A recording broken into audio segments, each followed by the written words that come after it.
రాత్రి 11 గంటలు కన్న తల్లి ఇద్దరు పిల్లలను రైల్వే పట్టాల మీదకు తీసుకువెళ్ళి చిన్న కుటుంబం, డబ్బు ఉంది, ఉద్యోగం ఉంది, పిల్లల చదువులో టాపర్స్, కుటుంబంలో ఒక్క గొడవ కూడా లేదు. భర్త దుబాయ్ లో మంచి ఉద్యోగం, భార్య హైదరాబాద్ లో ఒక కంపెనీ యొక్క టీమ్ లీడర్, పిల్లలు హాస్టల్లో చదువులు, బయటకు చూస్తే పర్ఫెక్ట్ లైఫ్. కానీ లోపల ఏం జరుగుతుందో ఎవ్వరికీ తెలియదు. జనవరి 30 శుక్రవారం సాయంత్రం ఆఫీస్ కు సాధారణంగా క్యాబ్ లో వెళ్లే విజయారెడ్డి ఆ రోజు మాత్రం తన సొంత కారుతో బయలుదేరింది. ఆమె నేరుగా ఆఫీస్ కి అయితే వెళ్ళలేదు. పిల్లలు ఉంటున్న హాస్టల్ కు వెళ్లి దగ్గర చుట్టాల్లో ఒకరు చనిపోయారు అని వార్డెన్తో అబద్ధం చెప్పి ఇద్దరు పిల్లల్ని కారులో ఎక్కించుకుంది. అప్పటి వరకు ఎవ్వరికి అనుమానం కూడా రాలేదు. రాత్రి 11 గంటలు Charlapalli railway station car parking లో పెట్టి కార్ కి వాళ్ళ అబ్బాయి జేబులో వేసింది. ఇద్దరు పిల్లల్ని పట్టాల మీదకు తీసుకువెళ్ళింది. ఇద్దరు పిల్లలు కంట్లో భయం, ఒళ్ళు ఉనికిపోతున్నాయి.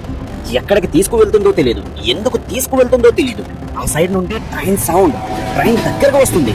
పిల్లల కంట్లో భయం. ఇద్దరు పిల్లల్ని గట్టిగా పట్టుకునే ట్రైన్ కింద పడిపోయింది. తర్వాత పోలీసులు చేసిన ఇన్వెస్టిగేషన్ లో ఒక చిన్న కాగితం బయటపడింది. నేను జీవించలేకపోతున్నా, ఈ జీవితం చాలా భారంగా ఉంది, పిల్లలను వదిలి వెళ్ళలేక నా వెంటనే తీసుకువెళ్తున్నా, అమ్మా నన్ను క్షమించు. ఈ జరిగిన ఘటనలో తల్లి బాధ అర్థమవుతుంది. కానీ అమ్మాయికి పిల్లల ప్రాణాలు తీయడం నిజంగా క్రూవల్.